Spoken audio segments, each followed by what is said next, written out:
talking about the empty man. The empty man, the empty man, the empty man, the empty man, the empty man. I'm going to be looking at my phone because I have some notes. I have some stuff pulled up to help remind me, and a few talking points, because this is a 2-hour and 17-minute long movie. There's a lot in it. They load so much into this movie, and they want you to think this is a philosophical movie. The whole movie, they just kind of hint at these physiological.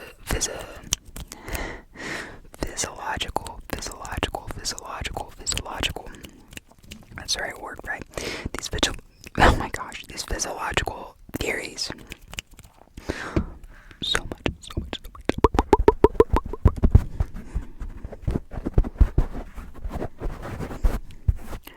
So you're gonna learn about don't say it, don't think it, don't say it, don't think it, don't say it, don't think it, don't say it, don't think it, don't say it, don't think it, don't say it, don't think it, don't say it, don't think it, don't say it, don't think it, don't say it, don't think it. Okay, I'm gonna read you out the trailer real quick, and then I'll give you a little more of my review of it. Okay, the empty man. On the trail of a missing girl, an ex-cop comes across a secretive group attempting to summon a terrifying supernatural entity. Not enemy. Goodness.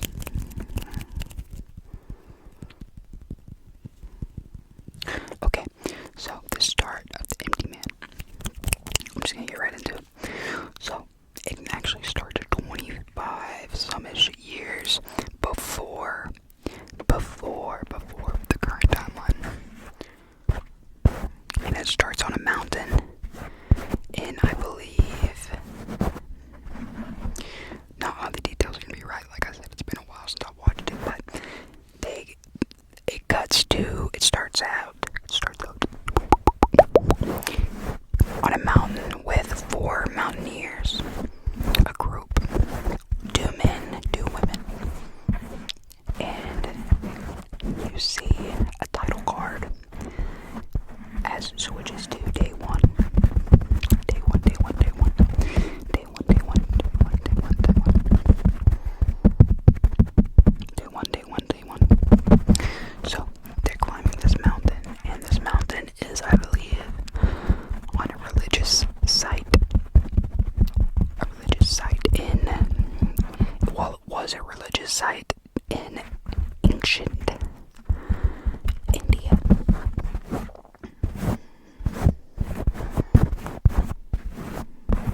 I believe. I'm sorry if I'm wrong, but it's something like that. And they're walking across this mountain, and they come to a bridge. And this bridge has prayer wheels. And this group decides, we'll give them a little spin.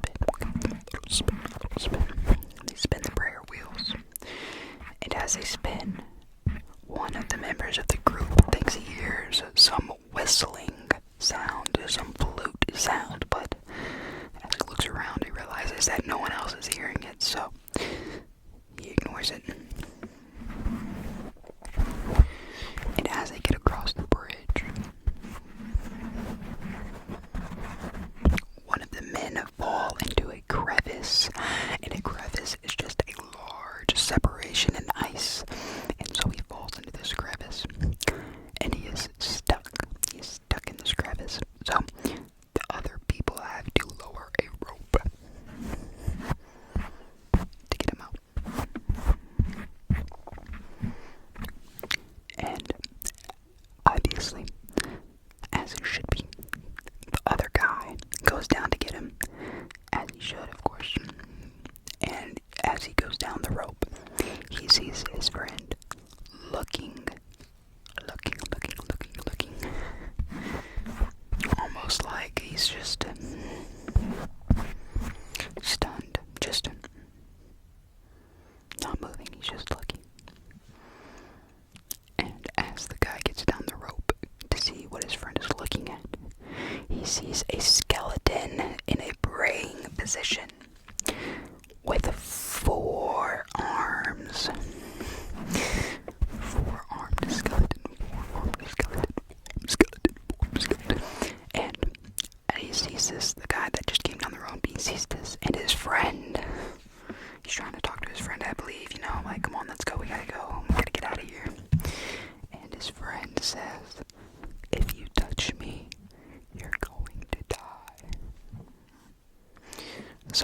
obviously the guy that came down the rope grabs his friend, tosses him up on his back, and carries him out of the crevice. He's just a trooper. He's a trooper. He's a trooper. He's a trooper. And there is a storm coming. When they get out of the crevice, they realize they're not going to be able to make it because now they're down. Well, not really down, but they're slowed down because he's having to carry this man who was at first just not wanting to be touched, and then he starts crying and screaming as he's being dragged back over the bridge that they just crossed. And they go back to a house, a little cabin that luckily they saw along the way and that no one is staying at.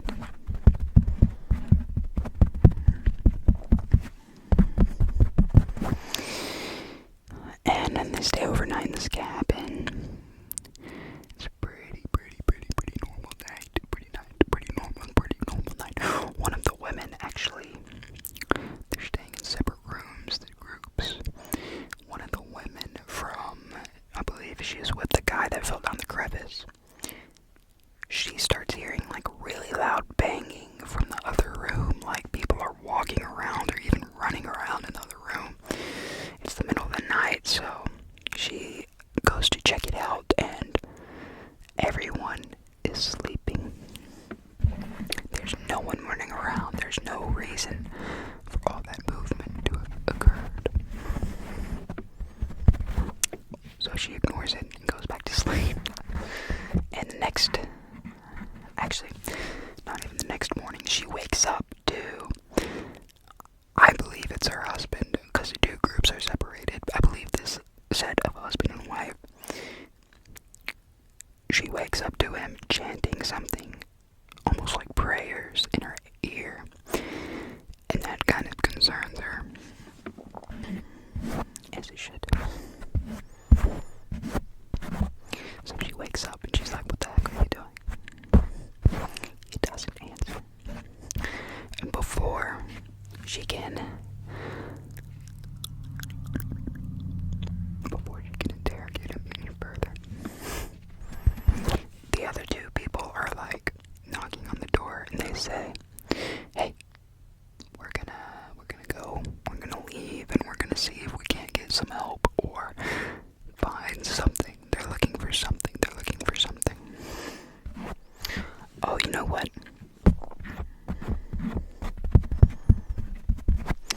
So after the chanting, which happened in the middle of the night, she wakes up in the morning and he's gone. So the other two group go to look for him as she stays put in the cabin, staying busy doing laundry and whatnot. She looks out the window and sees somebody in the storm, because like I said, it is storming. A storm is coming, and it is currently happening.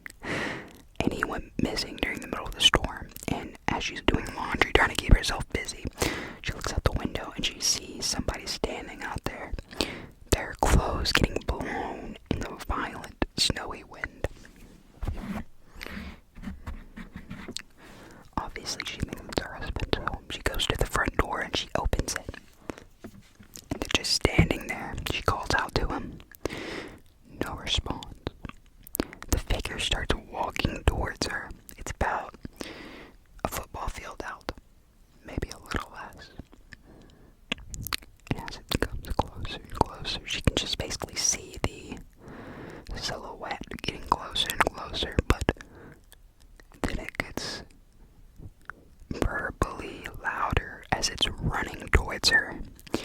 She slams the door shut, grabs a knife, locks the door, and sits against it as banging continuously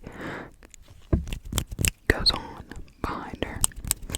She's sitting up against the door, just banging. And then she snaps out of it and she hears the voice of the group, the other two people that had left. She hears their voices saying, let me in, let me in, let me in. After she lets them in, she's asking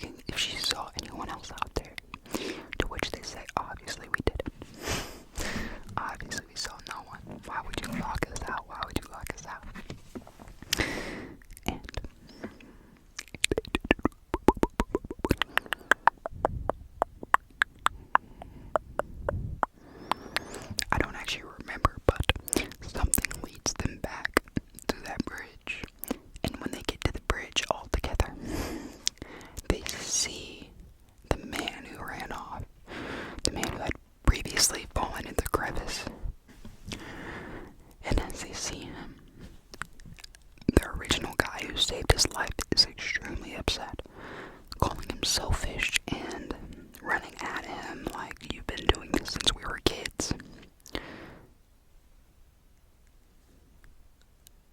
And then he kills him. The guy kills him.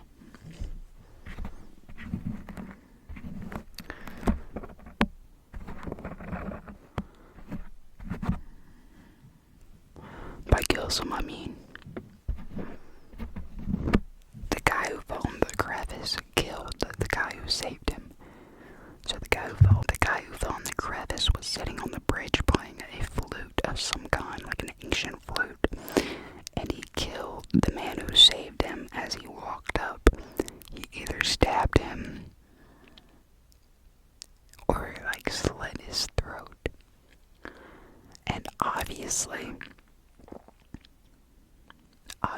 that was not what you were supposed to do to your friend who saved you. So the man's wife goes up to him like, what the heck did you just do? And he pushes her off the bridge and she falls all the way down. And the last woman whose ears he was chanting into is the only one left. And he looks at her and he throws himself off of the bridge. 25 years later. Okay, so now that we got that intro set up, it's gonna go a lot faster from here. Again, if you want to watch this movie by yourself, I highly recommend it. It is a very, very, very good movie. But I'm going to try and get through this a lot quicker.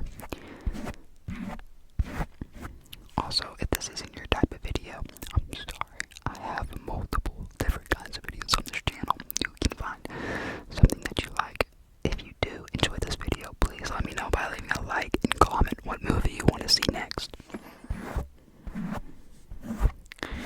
Or if you guys want to hear me narrate maybe some creepypasta stories or something off Reddit, No Sleep, or some conspiracy theories. UFOs are huge right now, UAPs. I wouldn't mind reading off something like that. So 25 years later, we go to James. He has an ex-cop whose wife and daughter were murdered in a car crash or something like that. These facts are gonna be like semi-true, but it doesn't really matter. Kinda does for lore, but like, I've watched this movie so long ago.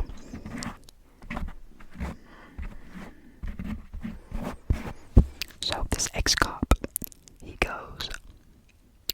he's leaving work, and he gets to his house, and he's talking with his neighbor's daughter. She had recently lost her dad, and she's kind of going through it.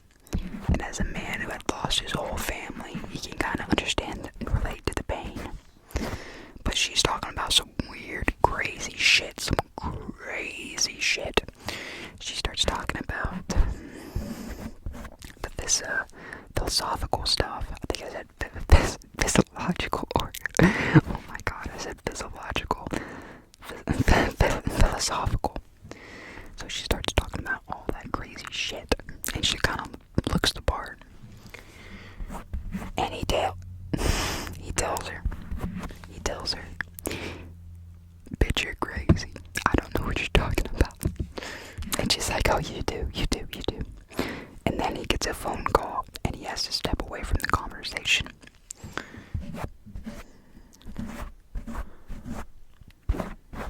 So cut to the next morning, he wakes up to knocking on the door. It's his neighbor, and she's telling him that her daughter is gone. So he comes over to investigate. He's looking around, he notices a suitcase and some clothes are missing. She's 18, so she might have run away.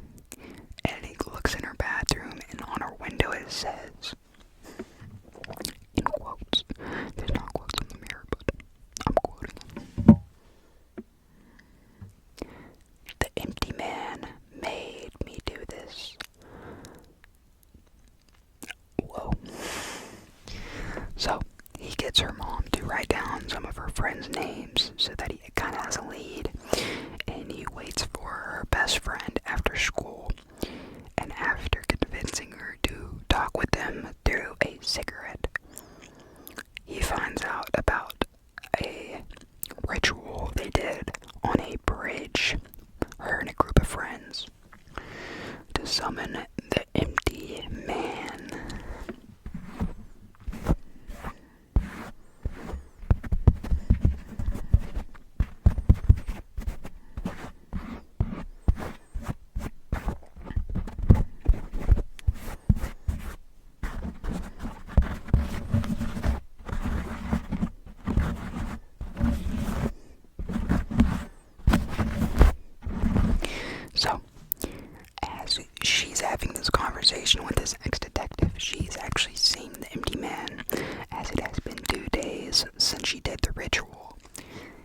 there's actually a classic saying when they did the ritual.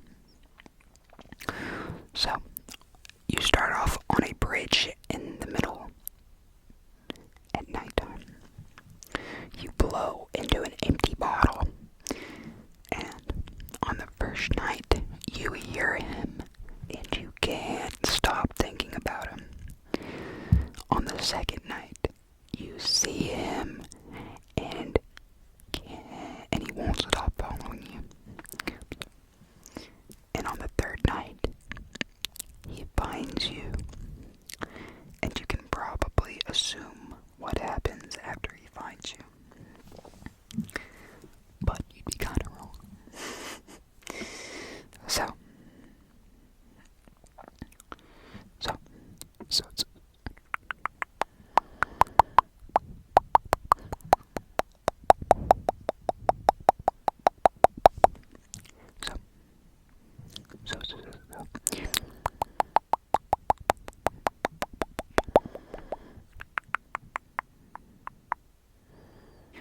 So, the main focus of the story is throughout the whole time, this detective is looking for his neighbor's daughter. He's kind of discovering things about himself, and he's kind of realizing, like, oh wow, I feel like it's kind of a lot of deja vu effect, but it's they call it tulpa. So you kind of start to get the idea that something isn't right here, because it's almost like he's following a destined path, and they don't really foreshadow it as much as they lead you to believe there's something bigger going on. There is a movement slash cult, and it's all behind the empty man, and it really has to do with that skeleton at the beginning. This group is basically leading this detective to believe that he is getting closer and closer to solving this case of way more missing people than just the daughter he was originally looking for. He figures out that people are going missing everywhere, and it all has to do with the empty man.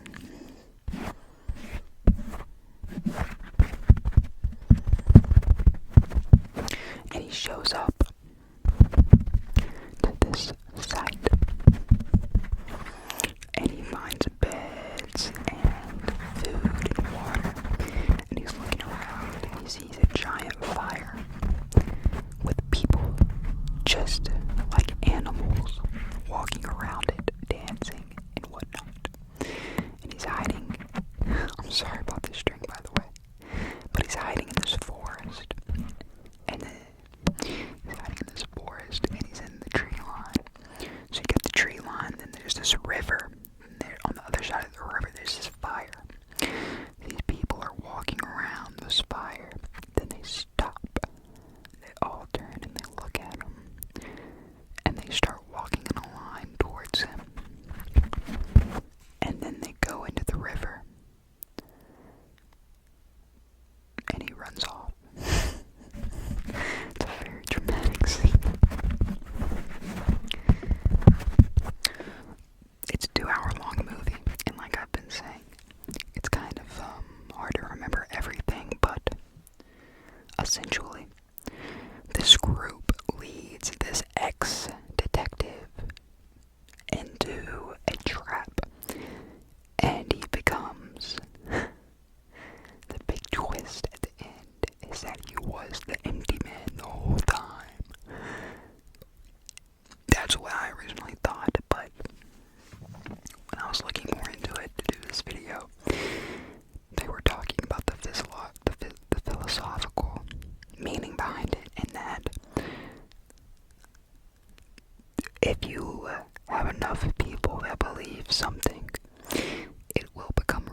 watched this movie. I was at my friend's house, and I was on LSD.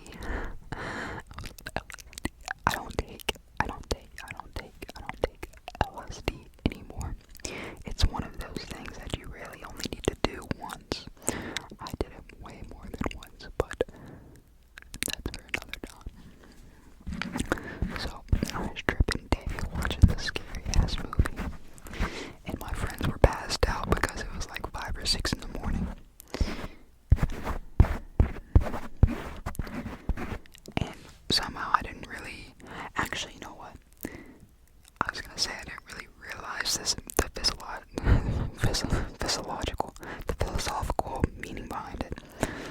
But I got a huge sense of deja vu as I was watching it, and the animalistic characters were kind of messing with me because the ex-detective is like the only normal person, and even then he starts tripping. So it's like, who are you supposed to trust, you know? And at the end, they snap your neck because you couldn't trust him at all. He's the empty man, and you realize that when his wife and child had died, he did some crazy shit with the neighbor that same night. Because as I said earlier, the neighbor's daughter, her dad had died, and they were kind of relating to that, you know, the ex-detective and her daughter, but there's some scumbags, bro. Oh, your wife and child died. Well, my husband just died. You wanna fuck? Makes sense.